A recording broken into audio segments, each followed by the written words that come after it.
Happy Friday, beautiful people. Sorry for my tardiness. I'm running a few minutes behind today. Avia Shalom says Shalom. Shalom Tom. What's good, family? Y'all, it is Friday, February the 10th, 2023, day 330 of year 4 of reading through books, laws, and prophets. Another 4-year consecutive day count, day 1349. Today we picking back up in Cycle of Cervantes and Romance of the Red Star, which is just another name for Owaski, on page 31 with chapter 17. And when we get done here, we're going to jump right over to the Field Guide to the Spirit War and pick up where we left off at in the last chapter, Releasing the Ghost, chapter 11 on page 246. So, Father, we thank you for living laws. All right, y'all, got to get right to it. Hana, Grand Rising, Shebrew. All praises to the Creator, says just me. Shalom, shalom, Tabitha.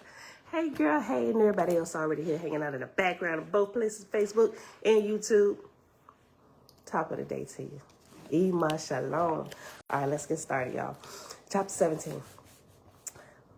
The Lewis came before God, and having organized themselves into one community so as to make it lawful to speak in Moab, they appointed Goasa to speak on behalf of the community. Goasa said, "Hear me, O God, in the name of Jehovah. Thou hast ordained me according to the custom of heaven to be a master of generations with mortals, and yet one generation is incomplete. Wherefore I have come before thee. This day I have been summoned by Jehovah through thy messengers, saying to as many as desire to ascend to Ethera in the next resurrection, come, for the time of harvest is at hand. Thus said God, Son of Jehovah, behold, now another generation do I desire to dwell on the earth. God said, the places of heaven are open to all. If thou wouldest ascend now, do even so. If thou wilt tarry one generation, then thou shalt tarry 200 years, for of such period will be the next harvest. Goasa said, in Jehovah's name, let my brethren pass before thee in judgment. God said, Jehovah's will be done. Goasa withdrew and went and told his brethren what was said, and presently they came in and passed judgment before God. God said, thou hast said, let me pass in judgment before thee. Hear then, for this is my judgment. If thou ascend with thy work incomplete, thou wilt be unhappy. Remain therefore, for a greater glory is within thy reach. The Lewis passed to the left, signifying their determination to tarry yet 200 years with mortals. After the Lewis came, others desiring to be adjudged by God, and to all who had incompleted work. God said, let me just go back. I'll read it over. Hold on. I'm reading too fast. The Lewis passed to the left, signifying their determination to tarry yet 200 years with mortals. After the Lewis came, others desiring to be adjudged by God, and to all who had incomplete work, God said, remain, and so they remained. Besides these, there were 70,000 Etherians eligible to ascend, who volunteered to remain with mortals another 200 years. Amongst these were the 5 lords and Haja, and 400 messengers belonging to Horeb, and 700 women and fetal in the western division of Horeb, under the division of the Lord of Waga. That's the end of chapter 17. That was pretty quick. Chapter 18, Jamil, shalom, shalom. El Stewart, shalom, shalom. Mom, shalom, shalom. Page 32, chapter 18. Jehovah said, the time of earth is at hand. The deliverance of her firstborn will fall at your doors. Come forth, O my sons and daughters of the Orion fields of Hanshi, receive ye them from my hand. Onzi, high aspiring goddess of Hanshi, and the 1,000 counselors called together a host of 5 million emancipated angels, and to them the dignified Onzi said, unlike all harvests heretofore delivered to us from other corporal worlds, Jehovah sendeth us the firstborn of earth. Let us rejoice and glorify in him. Let us rejoice and glorify him, O my beloved. Send forth the boundaries of Hanshi and proclaim the hosts of earth upraised. Provide them with mansions, ye who remain at home, and you who volunteer to go to earth to receive them, come quickly. Swift messengers have just come to me from the Ark of Wan, proclaiming Etizai will be there. She it was who bestowed Jehovah's crown on the first god of corporal earth. Her host, 1,000,000 strong, go by the way of Tivius, and pray we meet them in Owiah. And thou, Wistal, shall sit on my throne while I go to earth to receive the 30,000,000 newborn, the glorious gift of Jehovah. The young earth hath given birth. Oh, the joy of the firstborn. I will take with me a host of singers, 1,000,000 strong. Their voices shall have power and sweetness to win the love and adoration of all the 30,000,000. The glory of Jehovah's works shall shine so brightly upon them that all past trials shall be forgotten. Hasten, O ye gods and goddesses. Let down the curtains of fire. Here begins the play of Jehovah in the management of a new world. Now gathered together men and women, long raised up in the emancipated heavens, whose wills were potent over Aji and Nebula, and swift in approaching what Jehovah had fashioned in the firmament. And they built the ship, the size of which was equal to the width of Horeb. And they let down curtains from the ship, and the curtains were like flames of fire, and they reached downward equal to the breadth of earth. These gods and goddesses were as a unit in will, and potent and swift in work, and the Etherian ship was quickly laden and started on her course through the vault of heaven, past the Aegean fields of Chiwang she rode swiftly. Soon the hosts of the much-loved Etizai were seen in a smaller craft, highly polished and swift, making way for Owiah. Up went a shout of joy from millions of throats, then a song of delight. Oh, the joy in Jehovah's boundless dominions. And now the twain approached Owiah. They slacked speed and neared each other till the ships touched and were joined by skilled workmen. Forth leapt the two goddesses, Etizai and Onzi, in no stateliness or ceremony, but like children whom love is transcendent. They fly to each other's arms amidst the outbursts of joy from the countless throng. Still onward moves the Etherian ship, beautiful and majestic, steadily taking course to the new earth. Chapter 19. Zachariah, shalom, shalom. Alicia, hey girl, hey. And now the evening of the third day had come, and God and his hosts in Moab were hastening all things to be ready for the great light that was to descend from high heaven.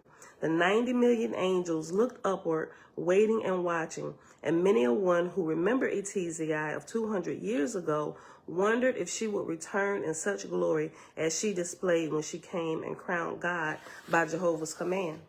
Some were robing themselves in white and hastening nervously like a bride about to wed. Some were inclined to sorrow for leaving the earth and lower heaven where they had toiled so long. And some were stately, and by their presence said, Thy will be done, O Jehovah. God ascended the throne, and Haja came up and sat on his right hand, and the light of Jehovah shone so brightly upon them that many newborn Ezians spectators could not look upon them. God said, One Dan hath come and gone. This harvest is but 30,000,000. Haja said, Thy son, O Jehovah, hath shaped the destiny of a world. Great is his glory.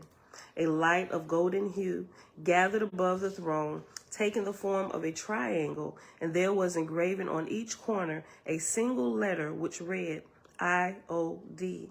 And it was in the characters of the land of Waga, bestowed by the Lord on the altars in the houses of worship on earth. And its meaning was 33,000,000, which was the number of the earthborn spirits prepared for the emancipated heaven in Ethera. God said, Take thou this triangle, O thou son of the Most High, and as long as Cephas endures on the earth, shall it be the bequeathed heirloom of heaven descending from God to God. As God stretched forth his hands, the triangle became solid, and God hung it on Hajar's neck, adding, "In the name of Jehovah, receive this jewel in memory of this parting." Hajar said, "O God, thou symbol Hajar said, "O God, thou symbol of the three attributes, love, wisdom, and power, thou didst leave thy stately home where thou had gods and goddesses for companions, and come to earth, which was young and curtained round with poisonous gases, to guard the young and imperfect angels of other worlds in their wanderings forth. Thou didst give them liberty and yet redeem them. Thou hast stretched forth thy hand over the earth and made it to yield souls to glorify the Creator. And yet, in all the while, thou hast never quoted thyself. Oh, that this could be taught to angels and men. This day I am to be crowned, to fill the place thou hast built up. But I falter and tremble like a child." Hajar burst into tears, and after a while he added, "O Jehovah, thou hast created love in my soul, and it hath thou hast created love in my soul, and it has grown to be a mountain. God, thy Son, who has been my tutor for 1,000 years, and on many worlds, corpore and is now thrusting thy glory upon me." God said, "Heed thou earth and her heavens, for they are to be thine for one day. And remember also that though I ascend with my host to Ethera, yet I have charge of this world until the completion of this cycle, 2,800 years. My archangels shall henceforth answer to thy prayers to Jehovah." You okay? Okay. Hold on. I just want to point out this part real quick where it's talking about the archangels answering prayers. I'll read that again. God said, "Heed thou earth and her heavens, for they are to be thine for one day. And remember also that though I ascend with my host to Ethera, yet I have charge of this world until the completion of this cycle, 2,800 years. My archangels shall henceforth answer to thy prayers to Jehovah." Suddenly, a light came down from the firmament like a new star, twinkling with a halo extending wide on every side.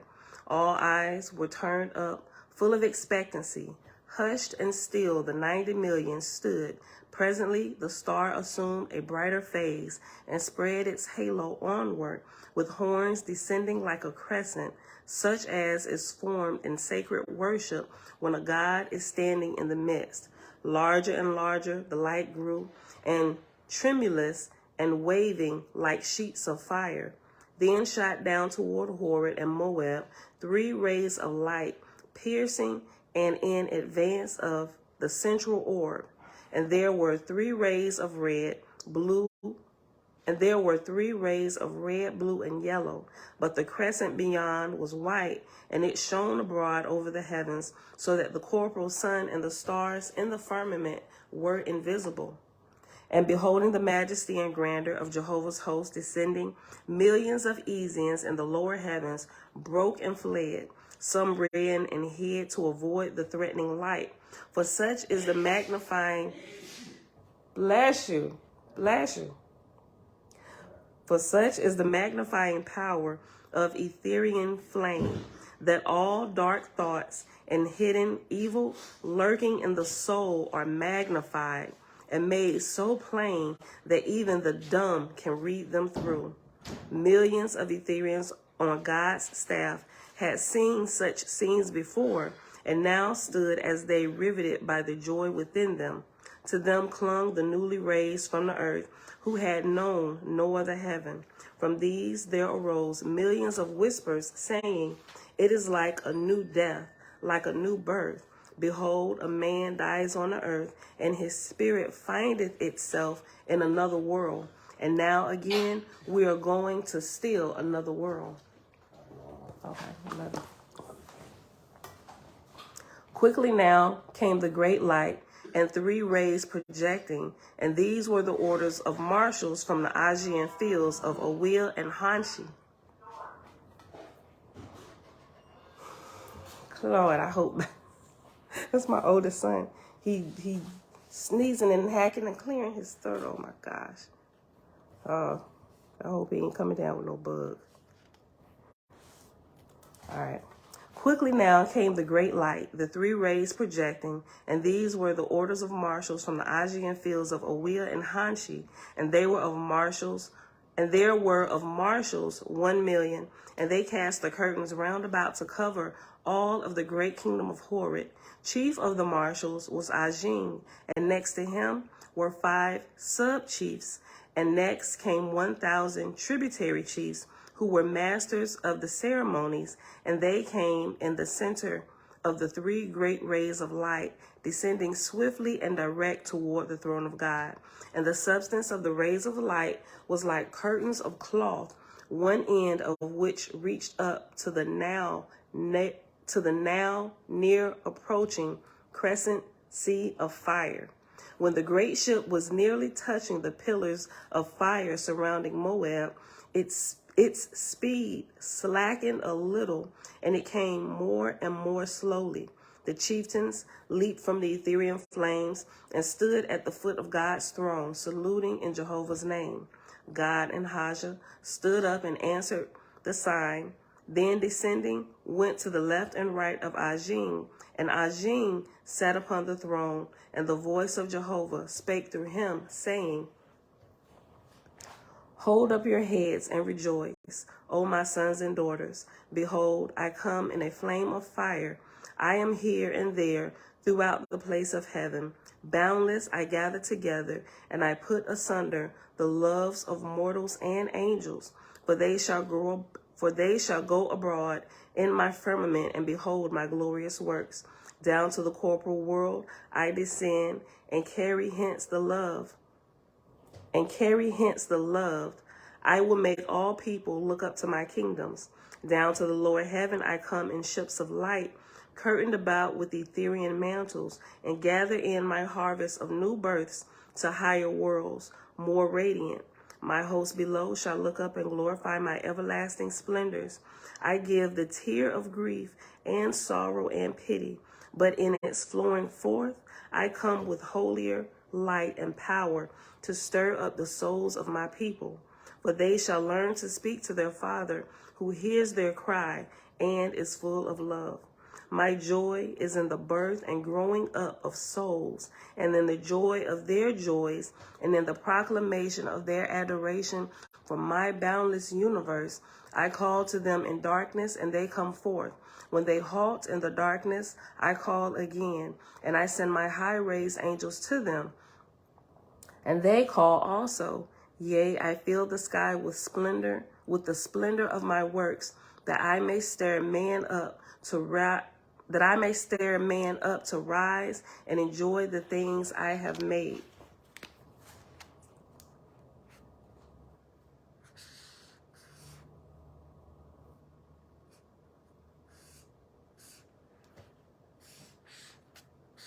Just making a mark. Brian, Joe, shalom. Shayla, hey cousin. Elijah, shalom. The voice departed, and Ajin said, Behold the glory of the heavens, O my beloved, and the reward of the diligent in heart. Jehovah lives and reigneth. Jehovah lives and reigneth, the highest and never to be reached, the forever beyond and yet ever present. O thou light of light and life of life, how wonderful is the substance of thy creation. Thou hast given me light to behold thy splendors, which are forever. O Jehovah, thou past, present, and future, of one time, which is and was and ever shall be, Jehovah. And ever shall be, Jehovah, thou seen and unseen and potent, who hast from thy very self imparted a part to all the living, who has raised up these of Horeb. Glory be to thee forever. And now, by signs and signals, Ajin directed the officers of his host to take possession of Moab and Horeb, and marshals extended out around the place, and by their presence added new light to the pillars of fire. The marshals were decorated with colored raiment and oh, okay. Facebook going in and out. I'm sorry, y'all. Animalistic Nature, Shalom, Shogun Don Trill, Grand Rising. All right, y'all. O thou light and life of life, how wonderful is thy substance of thy creation. Thou hast given me light to behold thy splendors, which are forever new. O Jehovah, thou past, present, and future, of one time, which is and was and ever shall be. Jehovah, thou seen and unseen and potent, who has from thy very self imparted a part to all the living, who has raised up these of Horeb. Glory be to thee forever. And now by signs and signals, Ajin directed the officers of his host to take possession of Moab and Horeb, and the marshals extended out around the place, and by their presence added new light to the pillars of fire.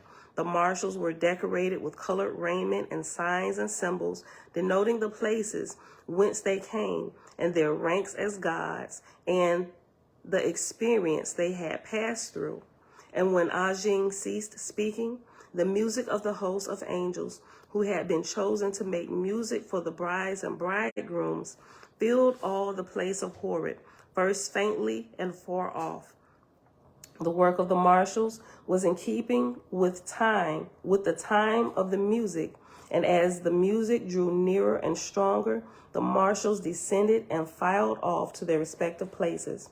Presently, the advance of the horns of the crescent and the cold wave of the falling sea of fire swept over the lower heaven fearfully and of unquestionable power. By a signal from God, the brides and bridegrooms joined in the music of the archangels, and great was the glory thereof. Betwixt the horns of the crescent was a star of wonderful beauty, and it came toward God's throne, reflecting countless rays of light, brilliant and awe-inspiring. And as they drew near, it opened on the advanced side, and a shell. And as the star drew near, it opened on the advanced side as a shell is opened, and there with arms entwined sat Etizai and Omzi. Ajin stepped down and stood at the foot of the throne.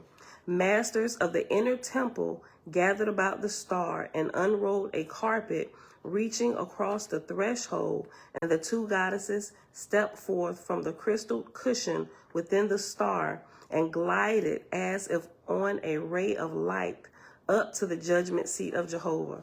Meanwhile, the musicians, a million voices, chanted, "Glory, glory to Jehovah, creator of worlds, whose place magnificence is, and counterpart to endless time, the all whose great existence surpasseth the grandest thoughts of men and gods, whose worlds and splendor are the scrolls on which his hands write with the souls of mortals, his almighty will and boundless love."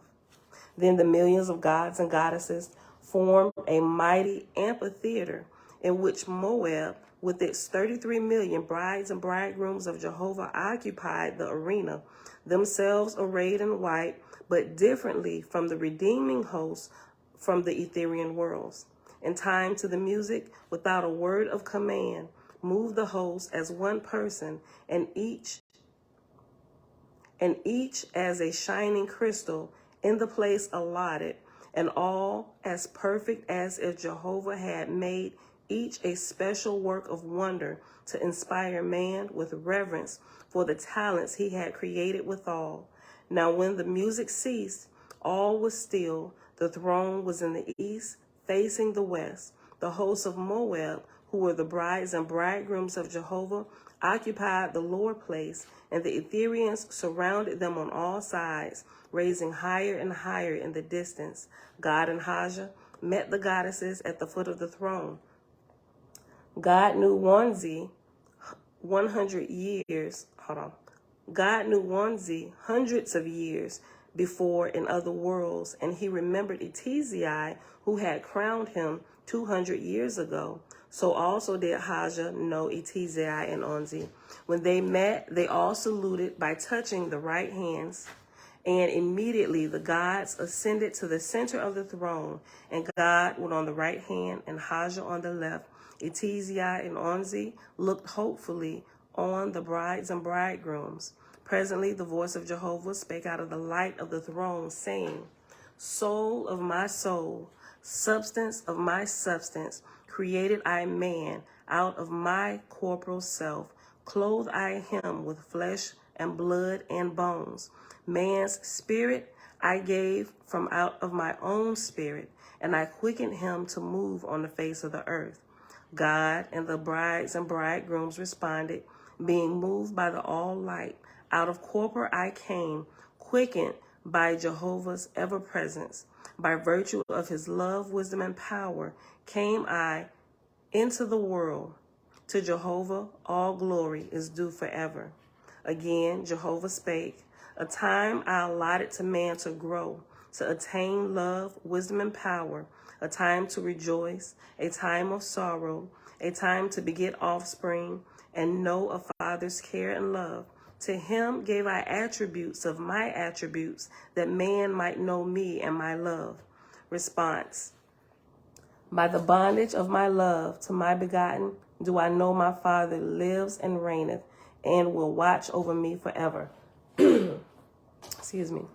And again the voice of Jehovah said, a time of mortality I gave to man, that he might learn corporal things. And in the place I quickened him into life, I bound him for a season.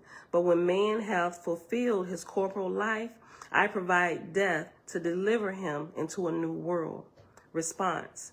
Beautiful is thy wisdom, O Jehovah, and far-reaching. I was bound in the flesh, even as a beast. Like unto the attributes of a beast was my judgment, struggling for things of the corporal world. With horror I looked upon death, and as a sore calamity did I value thy cutting me off. But thou delivered me into another world, preserving my reason, bringing me to the heavens of my forefathers. So it's like going back and forth. The Creator is speaking, then a group of brides and bridegrooms are speaking. Then Jehovah said, in no time brought I man newborn into the world without a mother and nurse, and rich nourishment to feed him withal. Yea, I gave him angels to inspire him and lift him up, and I provided a Lord of the earth to manage his kingdoms and nations, and a God in heaven with a throne and judgment seat, that man in the angel world should be provided and wisely instructed in soul to comprehend the glory and harmony of my worlds. Response. Bountiful, O my Father above, from nothing that I knew of, thou broughtest me into consciousness, being, and in my helpless days fed me with rich nourishment. Thou gavest me rulers and examples of government on earth to discipline my soul to the order of men. And when I was born in heaven, I found God on his throne and a well-ordered heaven of rest, with willing angels to clothe me and feed me and teach me the ways of thy kingdoms in the firmament. And again, Jehovah said, when man hath fulfilled his time in the lower heaven, I prepare him by ample teachers for a higher resurrection, as brides and bridegrooms. My host adorned them, and I come in a sea of fire. First was man wedded to the earth, then to the lower heavens was he wed, laboring with spirits and mortals. The voice departed, and now Onzi spoke, saying, behold the brides and bridegrooms of Jehovah. When they were young, they were wed first to the earth, and then to the lower heavens without their wills. Now they stand before the throne of God. In thy name, O Jehovah, I command them to speak their wills. Response. I put away myself for thee, O Jehovah.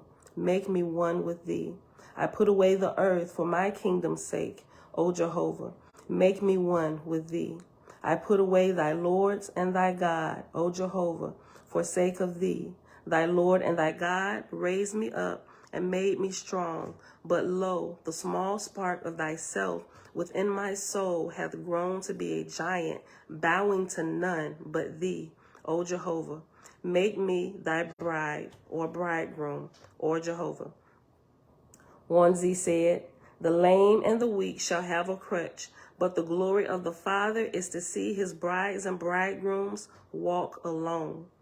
Whoever to Jehovah is wed shall never more to man, nor woman, nor lords, nor God, nor to any person for self's sake say, help. That is so good. I know I'm just reading all the way through. I'm trying to cover some ground today. I want to kind of stay focused. But let me read this again, y'all. Listen to their response. Response. This is the graduating class. When it says response, I probably should have said that earlier for those who haven't been here. So this is a graduation. It's the end of the cycle. And so you have the brides and the bridegrooms graduating from the earth and the earth's heavens on into Ethera, right? So they leave this realm of gods and lords and mortals and angels and all the ranks and all the stuff going on here so they can continue their education. It's like going off to college now, right? Response. I put away myself for thee, O Jehovah. Make me one with thee. I put away the earth for thy kingdom's sake, O Jehovah. Make me one with thee. I put away thy Lord and thy God, O Jehovah, for sake of thee.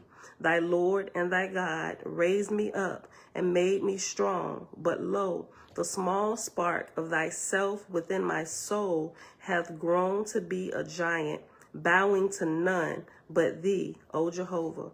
O make me thy bride, and if you're a man, bridegroom, O Jehovah. 1Z said, the lame and the weak shall have a crutch, but the glory of the Father is to see his brides and bridegrooms walk alone. Whosoever to Jehovah is wed shall never more to man, nor woman, nor lords, nor gods, nor to any person for self's sake say, help. Response. God and the Lords were my saviors. Without them, I had never known of thy exalted heaven, O Jehovah. Thy spirit calleth me forever upward. Thy Lord and thy God taught me to look upward. Yea, they prayed for me. Now I am strong before thee, O Jehovah. Henceforth will I pray to thee only, but never for my own benefit, nor for glory, nor for ease, nor for exaltation, but that I may be quick and strong and wise to do thy will forever. Just like the process of children rising up, going through different ages and phases until they depart their parents' house. Now they can stand alone, right? Parents have no greater joy and glory than to see their children operating and standing on their own 2 feet, taking care of business without having to constantly, Mom, can you help? Dad, can you help? You know, it's the same process as we grow. It just happens on higher levels, right? 1Z said, brides and bridegrooms of Jehovah, all hail, all hail. Voice of Jehovah, all hail, all hail. 1Z said, to Jehovah and his everlasting kingdoms are ye wed forever. Response, to thee, O Jehovah, am I wed forever. 1Z said, to be one with him forever. Response, to be one with Jehovah forever.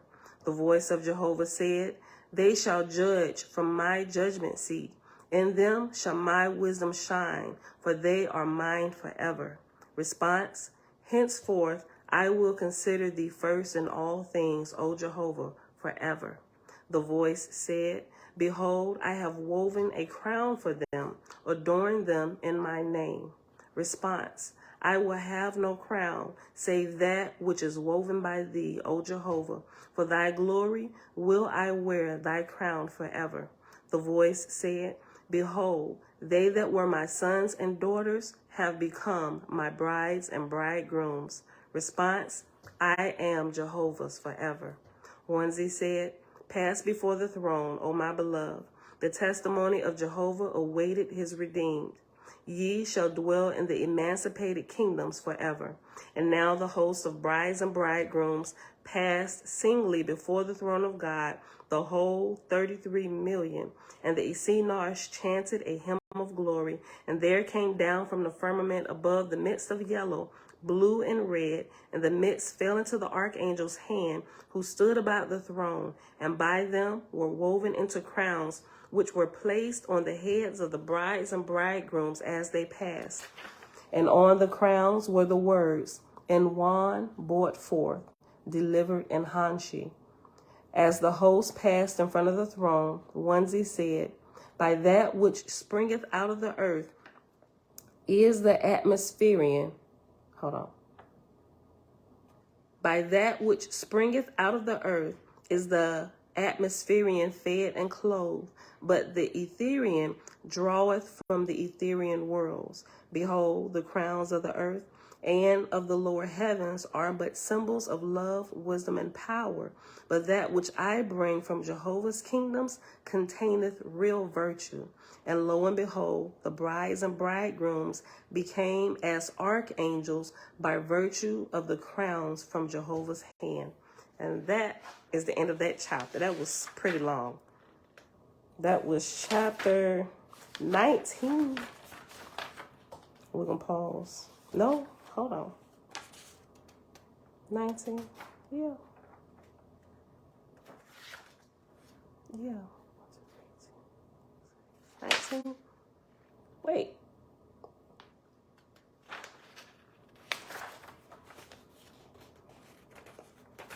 I think this is missing the hold on. This is like 2 chapters. I think it's missing the XX. Chapter 20. That's I'm overlooking it. Yeah, this book, it's missing a lot of the punctuation.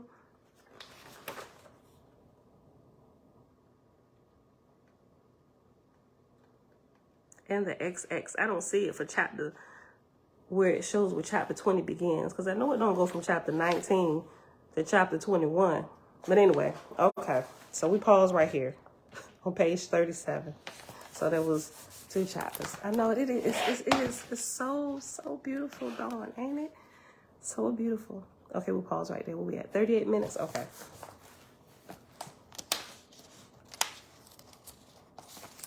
Yeah, so this printing, this version of it, I know it's like reprinted, but it's still, it looks just like the PDF. Matter of fact, it's like somebody bound the PDF version of it and just scrunched all the words down to a smaller font, because you can see the outline of the page, right? That's why it's so small, and you can't see some of the punctuation and stuff. So you can print the PDF offline and still have the same exact thing. It's literally gonna look exactly the same. Okay, y'all. All right, y'all. So let's hop over here to page 246, Freeing the Ghost. Okay, so we pause on page 246 at the middle where it gives that little cutout, and it's talking about clearing on the other side. According to the Mercy Band, there are training schools in heaven where earthbound spirits are brought for enlightenment. Many passages of the upper book of Owaspy describe such places of learning and rehabilitation. For example, when vagrant spirits were found returning to earth and making trouble, the angels, quote, little by little cut off these evil spirits and took them away to special colonies and disciplined them, end quote. Owaspy, Book of Fragapati or Fragapati, chapter 33, verse 18. In stubborn cases, celestial dispersers, captors, and constables are sent to make an arrest. The hospitals in heaven are The hospitals in heaven also minister to souls in chaos and all manner of diseased spirits, bringing them away from their corporal haunts and restoring them. Oh, that's what I didn't do. Okay. So what I should have did before I read that was read that asterisk. I mentioned it yesterday, and now I'm looking down at the bottom portion of the page and seeing where I messed up. Okay, so go back up. Go back. I'm gonna go back up to the top, and I'm gonna reread this top paragraph, because remember we was talking about like the electroshock therapy, right? Listen, a few decades earlier, Whirling, a Swedish American, had begun using a prototype of ECT in combination with verbal exorcism. Here's how. He passed a small charge of electricity through the patient, thus dislodging the attached spirit and shifting it over to the medium, his wife Anna. To generate the charge of static electricity, he used a Wimhurst machine. Quote, the discarnate entity, Whirling explained, is much more sensitive to the mild shock than the patient himself, end quote. As one such spirit declared, speaking through the medium, quote, I do not want those knockings anymore. I will stay away, end quote. Whirling, 1974, page 49. Whirling also enlisted the aid of intelligent helper spirits, invisible co-workers he called the Mercy Band, angelic allies charged with carrying off the entity to an appropriate place on the other side. And after other side is where the asterisk is, and down at the bottom it says, if the entity is not conducted to a place of light, it can easily return, or as so often happens, even jump on the exorcist. Hence the caveat, excuse me, quote, experience hath proven that to dispossess familiar spirits in one place is but to drive them to another, end quote. Owaspi, Book of Osiris, chapter 10, verse 2. The work then consists of more than just getting rid of the possessor. The exorcist should direct the entity to a better place in the spirit world. For every possessed person the exorcist helps on this earth plane, there are usually 10 or more attendant spirits coaxed along to a better life in their world.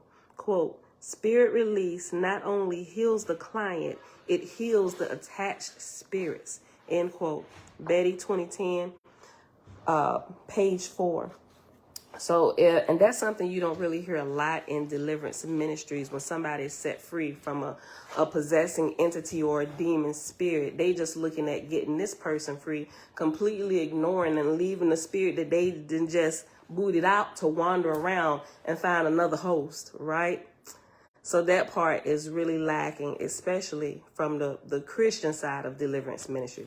They just, they literally, they cast the devil out, and they command them to go to hell, pretty much, or go back from where you came. And that they do that because that's all they know, and that's what some of the great Christian deliverers teach them through their deliverance books and prayer books and all of this stuff. That's what they do. I have yet to see, other than what I've read in Owaspi, anybody even acknowledge the spirits being one-time humans who also need to be healed and directed on to places where they can be restored as well, not just the physical here in this realm, right? So, but that's good. It says spirit release not only heals the client, it heals the attached spirits. Okay, y'all. Page 247, they have a figure or picture of Dr. and Mrs. Whirling. One of this is the gentleman who was using the electro shock therapy, and his wife, who would sit as the medium, right? Like, sis, you got to be super strong to be able to do that, because how we know we're going to get that spirit off of you? Like, y'all playing around too much. We need to figure something else out. You ain't switching that spirit over here to me. Okay. Using his clairvoyant wife, Anna, as the quote, psychic intermediary, end quote, Dr. Whirling spent 30 years among the dead, as his book is titled, endeavoring to bring them, the dead, to a realization of higher possibilities. And that book is actually on, you can get it on Amazon, but it's on Audible if you want to listen to it. I haven't gotten all the way through it. I've just listened to like the first couple chapters. I just haven't gone back to it because of everything else I've been doing. But what I've listened to so far is pretty good. And he hadn't even really gotten into the thick of it, just kind of let you know his history, where it came from, how he got into everything, and when he started noticing and paying attention to the spiritual realm and the communications and all of that stuff. But it's good. I think I'm going to go back to it. I'm sure I am. I just don't know when. Okay. Using his clairvoyant wife, Anna, as the, quote, psychic intermediary, Dr. Whirling spent 30 years among the dead, as his book is titled, endeavoring to bring them, the dead, to a realization of higher possibilities, end quote. Almost all reliable spirit release work of the 20th and 21st centuries is based on Whirling's pioneering work, whether credited or not. In California, the Whirlings founded the National Psychological Institute for the Treatment of Obsession. Rather like Africa's tribal exorcists, Whirling would first make the spirit identify itself. Quote, "Who are you, friend?" End quote. He would ask. But if the spirit reneged, claiming to be the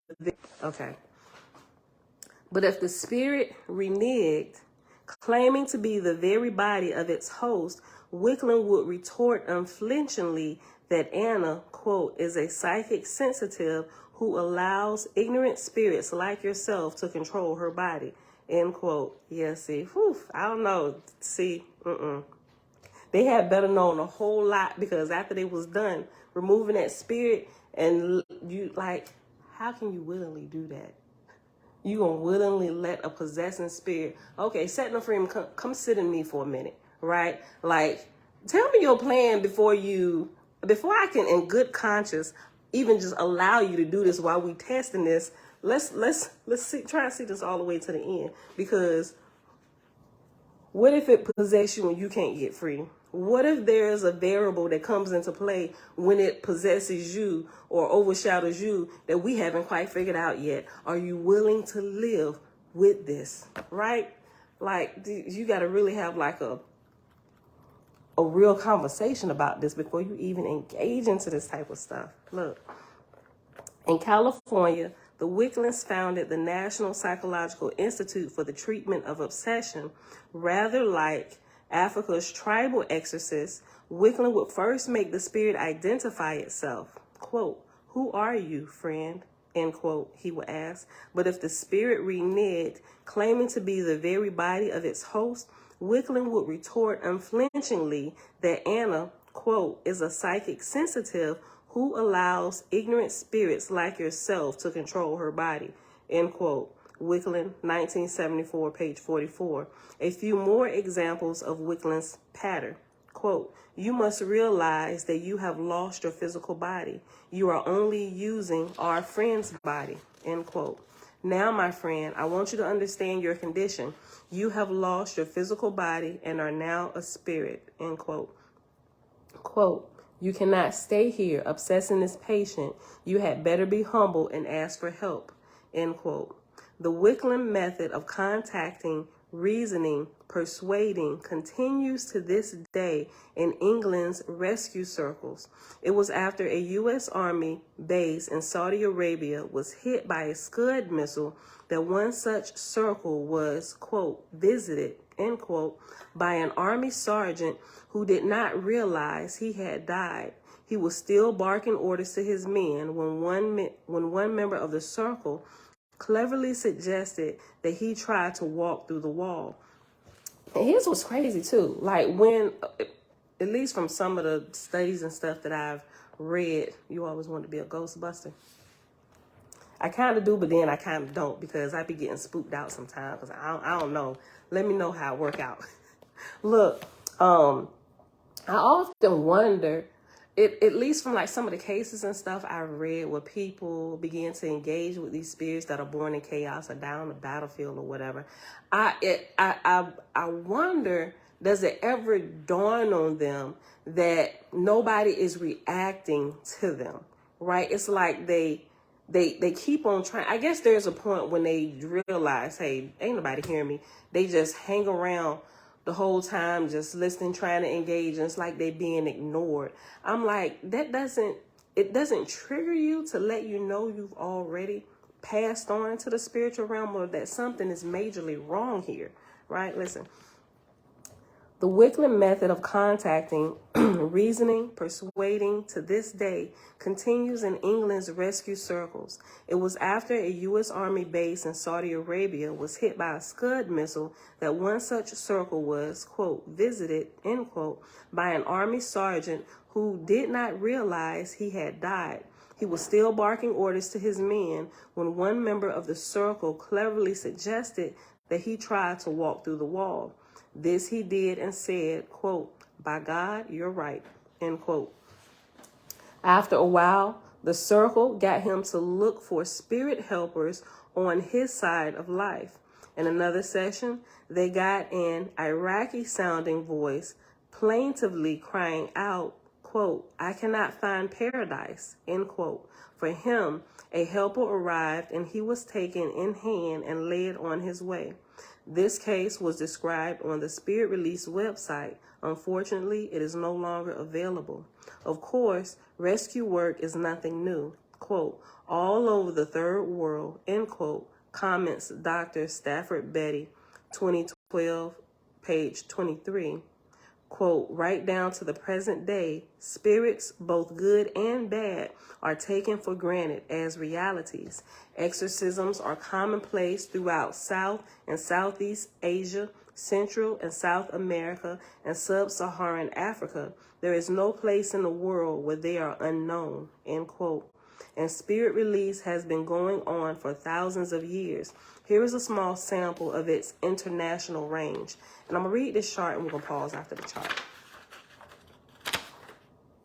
49, 250. Okay, yeah. I'm going to read this chart and then we got to pause. Okay, it's table 2.1, cross-cultural methods of spiritual removal. Of spirit removal. It has 3 columns. The first column is where, the second column is the worker, and the third is the method by, it looks like the method, the method by which they remove the spirit. Okay. Where, Ethiopia, worker, possession healers, the method, coax Wakwabi spirits to abandon their haunts. Where, North Africa, what is it, Shekana? Shaka. Who's the worker, the Shaka or the shaman? The method, whirling dance and other rites undertaken to expel the spirits of Jinn and Zar. Wait a minute. I read something yesterday in Radiance about a whirling dance. That's wild. Because I would never know that this... Hold on. Ooh, hold on real quick. I just got a couple minutes to play with, but let me see if I can find this real... Oh, I got it. Hold on. I'm using Radiance to prop this up. Hold on. Let's see if I can switch it out real quick. So I can see if I can find it so I can read that little portion. It was good, though. It was talking about vortex and any energy that's created when you dance, or when you sing, or when you worship. Hold on. Just gotta find my highlight.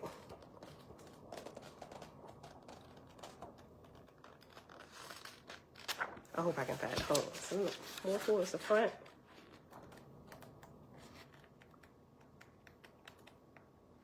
Oh, I use my green highlight. Hold on, y'all. I'm trying to find it by flipping. I'm trying to find my highlight.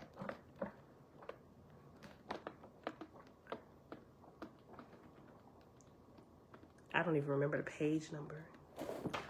But it was so good. Hold on. Oh, wait.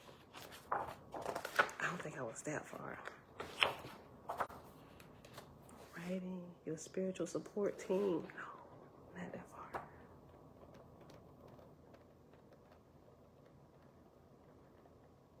If y'all haven't started going through the book of Radiance, it's so many wonderful, beautiful nuggets in here that I sit here and read it, and I just had to stop and just think about what's being said. I'm like, wow. That's what I do when I read this book. Oh, come on. I know.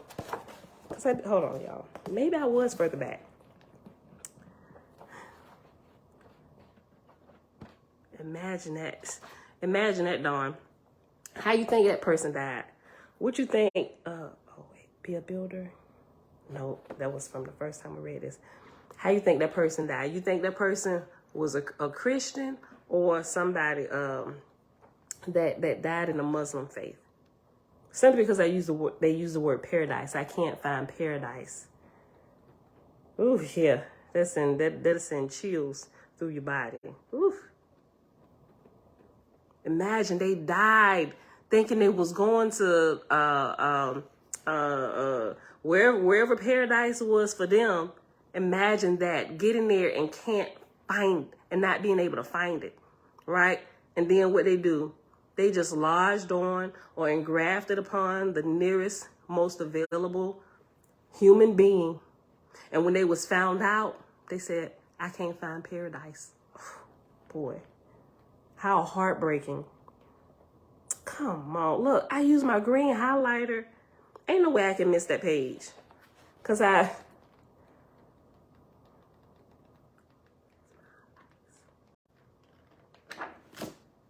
Yo, that's crazy. I'm going to show y'all when I get it. Oh, wait. Okay, preparations for council.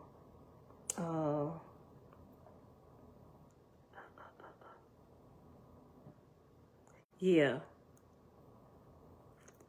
Yeah, look, okay. Look, I was like, I know I ain't gonna be able to miss that yesterday, right here. Listen to this. I'm gonna come back to this chart. OCU, shalom. Oh, man. He said, I get confused with some spirits sometimes. Paradise Pine. Yeah, there's one of the ones that died, right? Pine Oil Heaven.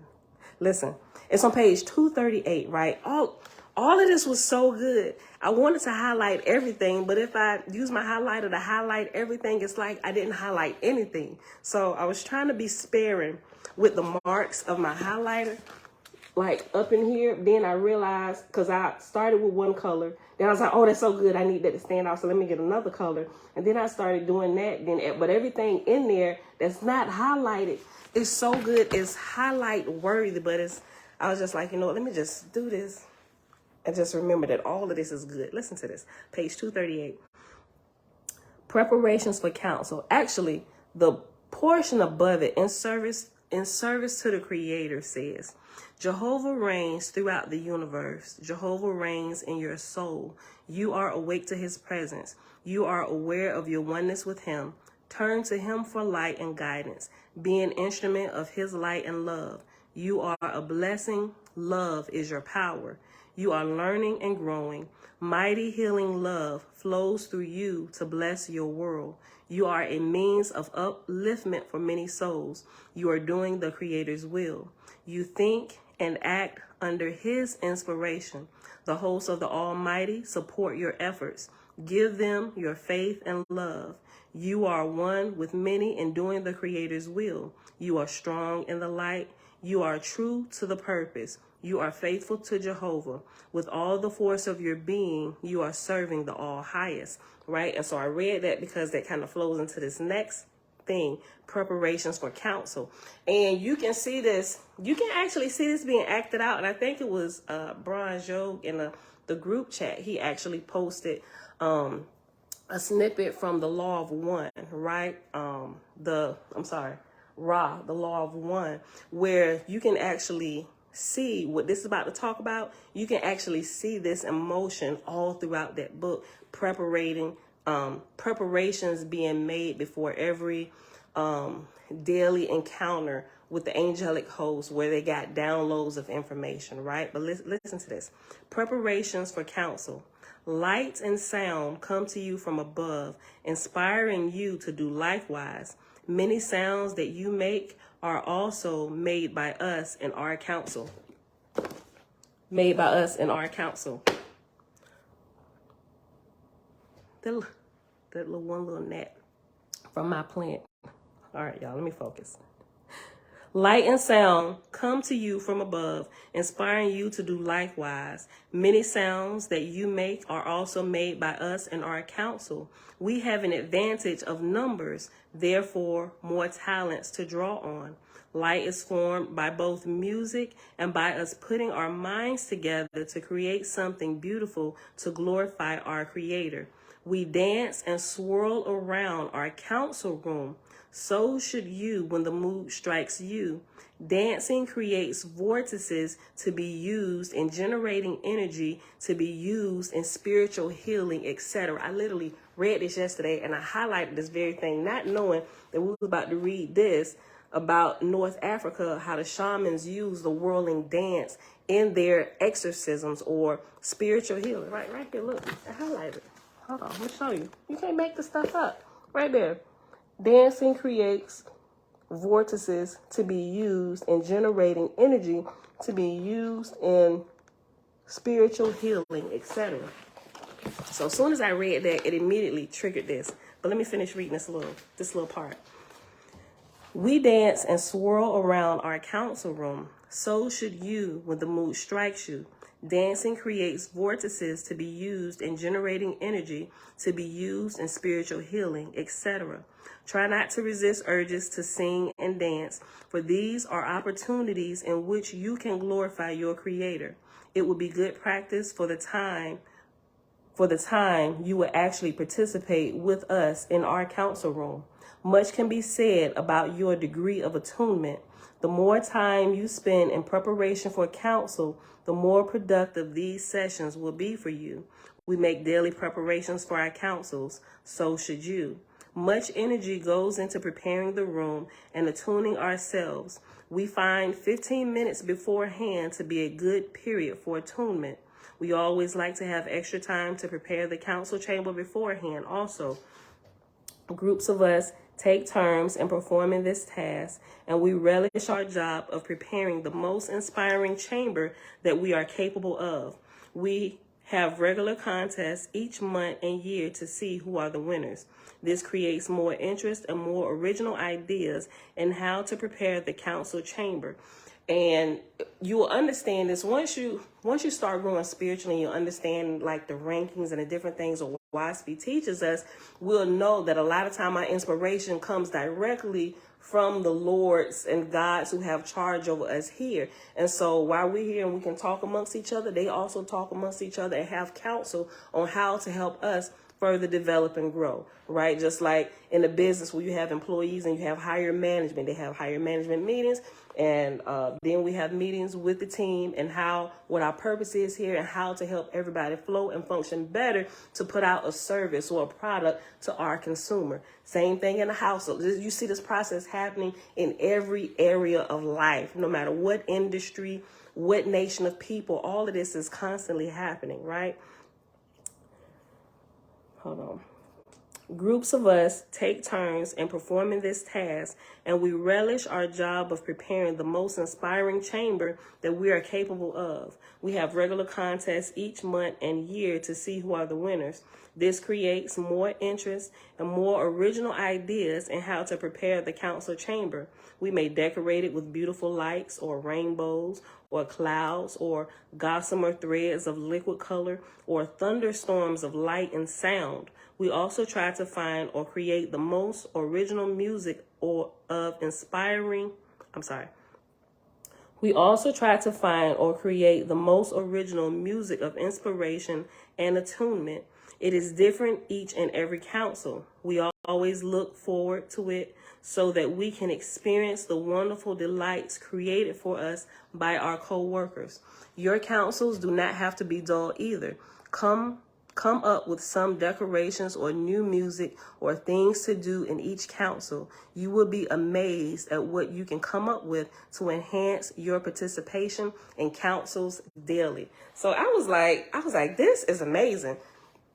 And thinking about all of this, and it was funny that Yog had posted that from Ra, the Law of One, in a group chat, and I had already read this earlier after the reading and thinking about how that goes together and how it flows in different areas of life. And even here, like what we do in the morning, it's kind of like a counsel that we have every day before we start our day, right? But there should be a preparation. That's portion I'm getting better on, right? My time management, my preparation for this council here. And you can, I don't know if you can, but I can definitely tell, like when I have that extra time where I, even though I still may write down some of my stuff when I first started, I just kind of got in the habit of writing down daily, you know, just to give people a chance to come in. I just do that for like a couple minutes while people come in.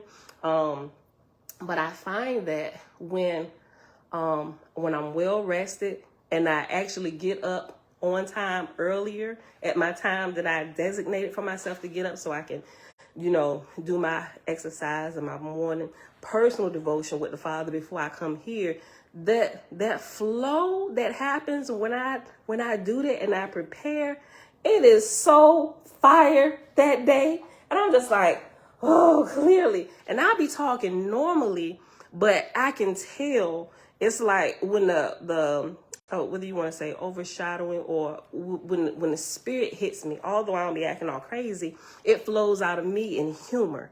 I can tell it's clearly decipherable to me when that happens. I'm not sure if you're able to pick it up or not, but I can clearly tell, because even on those days I have to come back as soon as I get a chance. I'm like, wait, what did I talk about today? Like I know, but I'll go back and I'll sit down and I'll watch my own video. I'm like, bro, that just like flowed out of me today, because sometimes sometimes you may not be able to tell, like I said before, I'm a really quiet, reserved person. I'm really an introvert.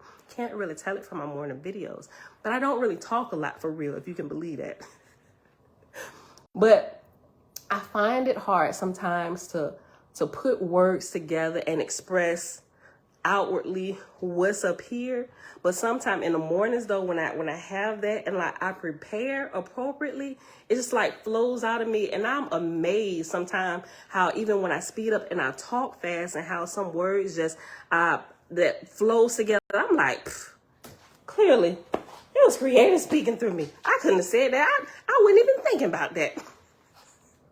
Because y'all probably see it in my face when I'm reading something or someone comes to me like, oh yeah, so that's kind of like, I be trying to, while I'm reading this to y'all, I'm learning as well. But it's like that whole student, teacher, learn, teacher, learn. I'm on the learning end of this most of the time. I really am. Okay, but I wanted to read that to y'all. I just thought that was amazing. That's on page 238 of Radiance. If you don't have it, I'm not sure if they're still giving it out for free, but anybody who's purchased, it looks like an OWASP is just as big and thick as a WASP, but the printers of the lowest edition of WASP, the one that we call Big Blue, was given, like I said, I'm not sure if they're still doing it or if they now are selling it for a certain price, but everybody who's actually purchased a copy of a WASP, they're sending you a copy of this free. I'll reshare the link because I forgot what it is. If somebody got it, if you remember where it's at, just post it in there. If not, I'll post it in the community section. But this is really, really good. It really is. Get you a copy of it if you haven't, if they're still giving it out free. And I think it's only, at this point, I'm almost certain that it's only in hardback form. You can't download it or get a PDF. Now you can find a Radiance, but they said they didn't do that one. Somebody else put that out, but this is the one that they put out, and it's not even on PDF format yet, at least from my understanding. I'm always with your prayers. How you don't? Shiva, look. That's something I had to practice, and I'm still practicing on purpose, right? Because and I learned that from OWASP. Remember how the the people, they want to go talk to God. Okay, so in order to come to my throne, and these is a false God speaking, they said they gave them this whole ceremony and ritual that they had to go through. And if you want to talk to me bad enough, with every step, you need to lavish some words of adoration or praise upon me, right? And sometimes it is like a few days journey. Imagine how many steps you have to take in like 3 days. But with every step, they had to lavish a new prayer of praise and adoration upon this false God that they believed was true God, right? All the way there and all the way back. I'm like, and that just blew my mind. I'm like, if they doing this to go talk to a false God, I need to get my whole prayer game up and adoration game up with talking to the true creator. I'm like, I'm going to try this. Because when you go to some of my earlier videos, when I would start my videos, beginning and ended, I would kind of just do the same prayers over and over again. First, we started with the Lord's Prayer. Then when I went out on the fritz, when I kicked the New Testament aside, I was like, yeah, we ain't do that no more. We're going to do the Aaronic blessing. And so, all my kids know it, right? We started with the, with Numbers, the Aaronic blessing is Numbers chapter 6. But anyway, we would end every video with the Aaronic blessing. And we was doing that up until the time of reading Owaspy. Actually, right before we started reading Owaspy, I'm like, you know what? I feel like this is becoming like the lazy way out. I don't want to just, although there's nothing wrong with repeating prayers, it's not, but it puts you in this lazy mode. You know, I always want to be growing and developing. And I started saying, I'm gonna just do some, I'm gonna start it with just a couple words of praise or whatever, but I was still kind of struggling then, so I came across Owaspy, and now on purpose, I'm looking at different ways and expanding my vocabulary on how I can actually give words of praise and not use ones that people say in direction to Jesus Christ. I'm just like, yep, what I realized is really a task. And you really have to be diligent about it and do it on purpose. So, but yeah, so most days I still am either right before I get started, or if I'm having a good streak of time, I'm sit here, I'm like, okay, let me just think of a bunch of, like a week's worth, and I'll write it out just by default. I try not to do that. I'm trying to do it where I'm becoming more in tune, where I can just kind of pull it out the ether on a daily basis. Sometimes it happens, sometimes it doesn't, right? Sometimes I'll be showering in the morning and I'll just hear it. You know, I'm just like, oh, that's cool. Yeah, we're gonna use that one today, right? So it's just, you know, when I ain't always on, I gotta have like the backup. It's like I be telling my son Jeremiah, getting things through osmosis. Sometimes you may be a little off, or you may not be off, but you need to anchor yourself to something tangible to kind of keep you going on those days where you're teetering and tottering, maybe, so to speak, if that's the right way to put that. Well, it's like people who, okay, it's like this. Some people have a natural, I'll just use music. Some people have a natural gift for music, whether they're playing an instrument or they can sing, right? And they can do it literally from the time they come out the womb. Like my cousin, he was playing drums from the time he came out to the womb. Didn't need to have a lesson or anything. Didn't know how to read music. But just think how much more amazing your gift would be if you would yoke it to some discipline. Learn how to actually read music, right? It's amazing that you have the gift where you don't have to be taught to read music. It just happens spiritually, download, and you can just read, or you can develop songs. That's amazing. But what about on them days where you just having an off day, or you may be going through something and the creativity is not hitting you? That's when the discipline, being yoked to the older, stronger ox, will help carry you along so you don't miss a beat. Thank you for posting that, Jamil. Yeah, she posted a link to order. Yeah, to order this one, not the PDF one. Yeah, and Shebrew, the other one is called sun Rays of Radiance. But the Lois said that they didn't do that. But still, I got that and I was reading it. And that's good too. I ain't got all the way through it because that's just as thick as this. So, but yeah, so that's kind of what you have to do. A lot of people think, well, they can just get spiritual downloads all the time. And it's true, right? It will happen. But you have to develop your flesh as well. Remember, they should be growing simultaneously. That's how people, let me just say this. That's one of the, one of the many, maybe not one of the many ways, one of the main ways people can get locked into strong delusions and into religion by being overly spiritual, like full of spirit, but not necessarily with truth.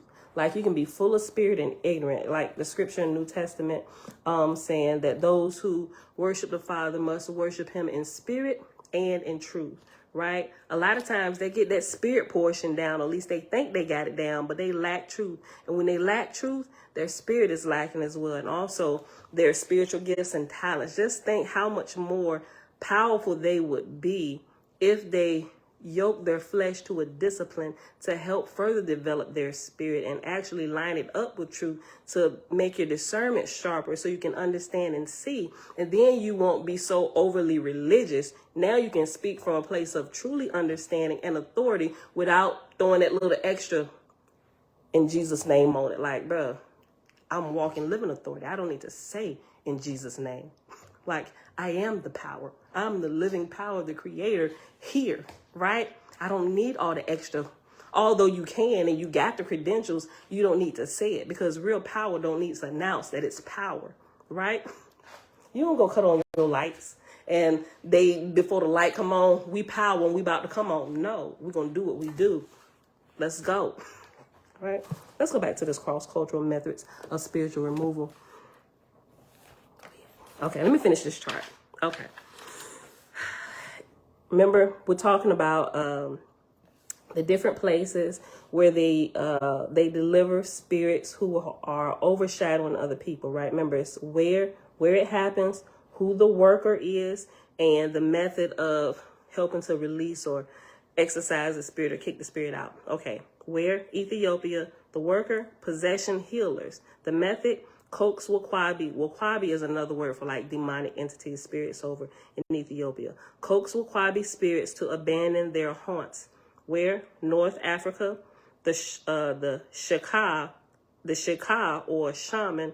And this is where we pause that. And their method of delivering people or spirits is whirling dance and other rites undertaken to expel the spirits of jinn and zar. Nigeria, medicine men, mediumistic channels used to expel outside forces from psychotic individuals. Where? Hawaii, the worker, kahuna. The method returns a wandering spirit to its own body. Tahiti, the worker is a healer. Their method, chants and implores, quote, confess all your sins and throw off those evil monsters. Henry, 1928, page 211. Have Melanesia. Then the workers are called Gismana, and the method they use extracts to mate or possessing spirits by stroking the body, blowing on the eyes, yawning and spitting. That's interesting. Where? Oh, Italy. Who? The priest. Their method lays the incubus ghost by anointing with a decoction. Lays the incubus ghost by anointing with the decoction of a dragon's organs in oil and wine.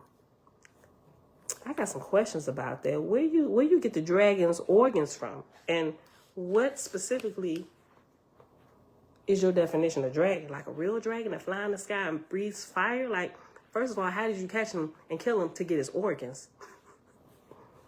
I don't know if it's talking about something else, but it says dragon's organs in oil and wine. Lays the incubus ghost by anointing with a decoction of a dragon's organs in oil and wine. The next place, Turkic Central Asia. The worker, a boxy or exorcist. Their method, ritual sacrifice, goat, seance, and dream work combined to drive away the evil spirit. China, donkey. The exorcist chants, incants, tosses rice and salt in the air, and never accepts money. Next place, Malaysia. The Bomo, B-O-M-O-H, the Bomo, and their method summons the troubling spirit, drives it downward, and sucks it out of the big toe.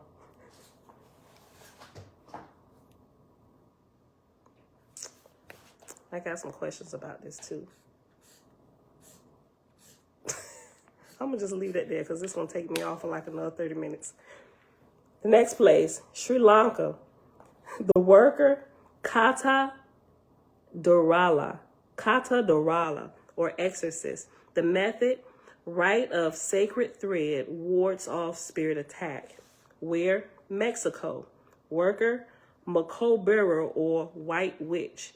The method, rubs victim with special oils and summons the appropriate spirits to chase away evil forces. Where? This is the last one, Puerto Rico. The worker is a witch doctor.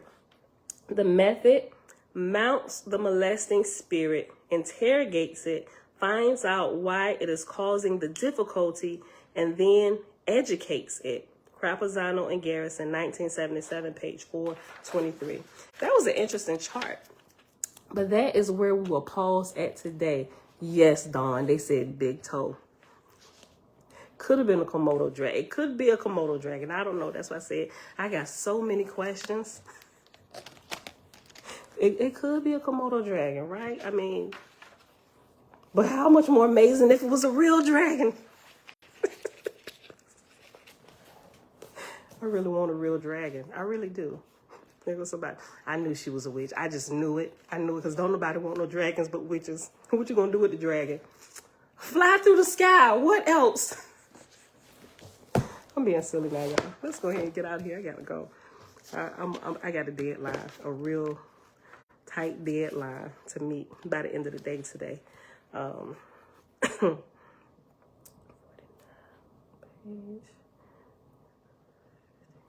Okay.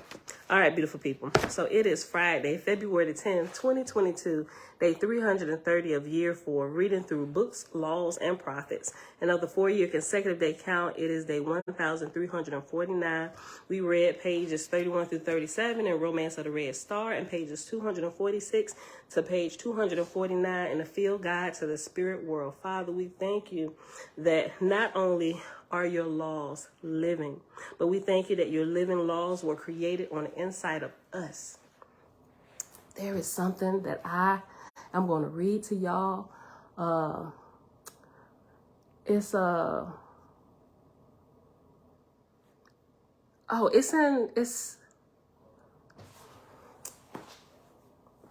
in the Scenes Gospel of Peace. So we're going to read it here in the next,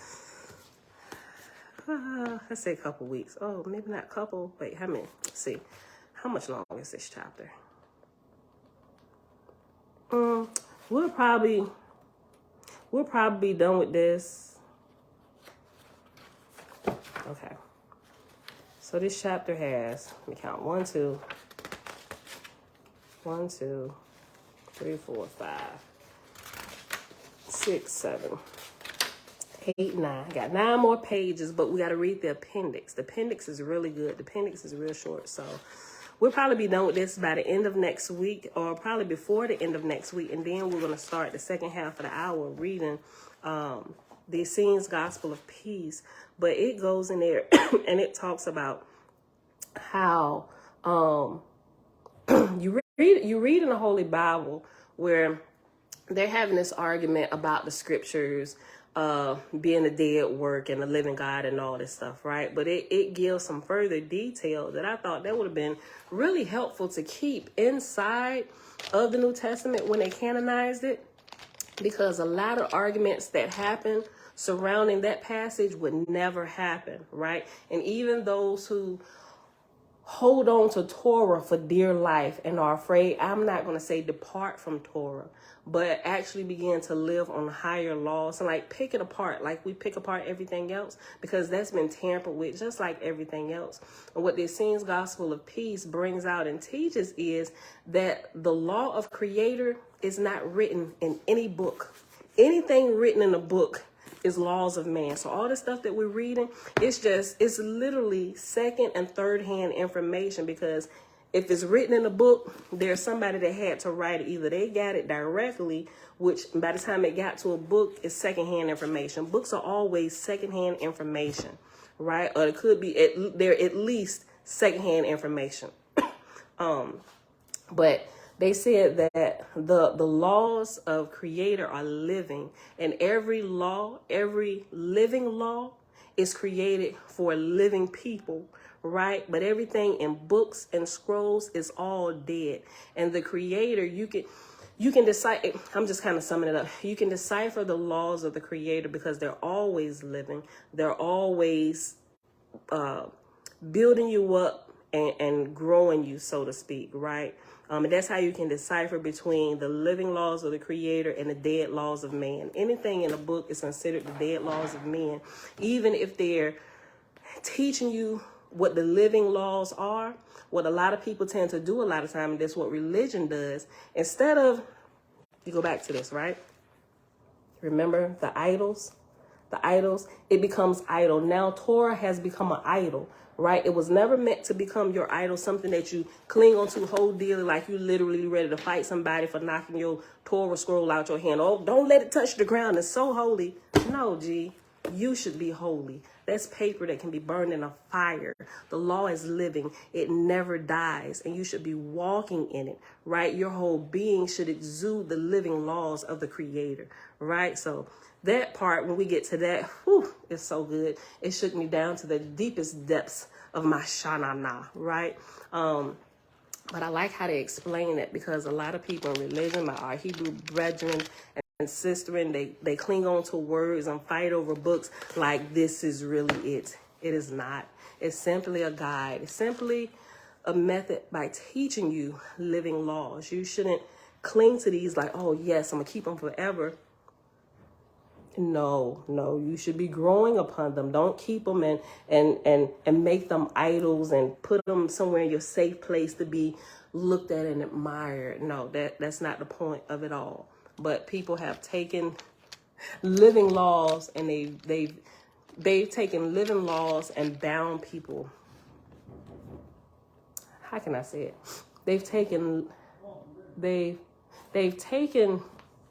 what is supposed to give you life, and they kill people with it. Now, instead of it being a means of life, now it's a means of death. So, but that's it. That's all for today, beautiful people. I love y'all. I'll see y'all back here tomorrow morning. Shalom to a few people that came over here and on Facebook. I'm sorry, y'all. Nene. Oh, Nazarene Scene, I thank you back and forth in both places. Herbal Reginald Davis, shalom. And everybody else that came in that's hanging out in the background. All right. You think I need some more rest, Dawn?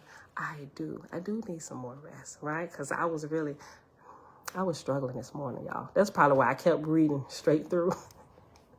like 5 minutes, I was like, this is absolutely the last time period that I have. And I'm going to probably run behind if I don't make up my mind right now. But let me tell you what I did. I picked up my phone. Feel like, you know what?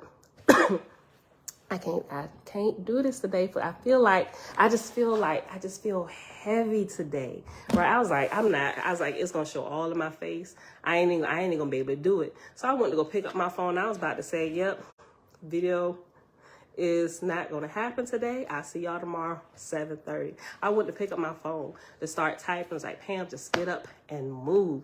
It's going to be okay. Just move. You go through this just about every morning. Once you get moving, put on a song or something, twirl and dance, thinking about what I had read yesterday, and you would get going. I'm like, you know what? Then I just cleared my mess. Let me just go.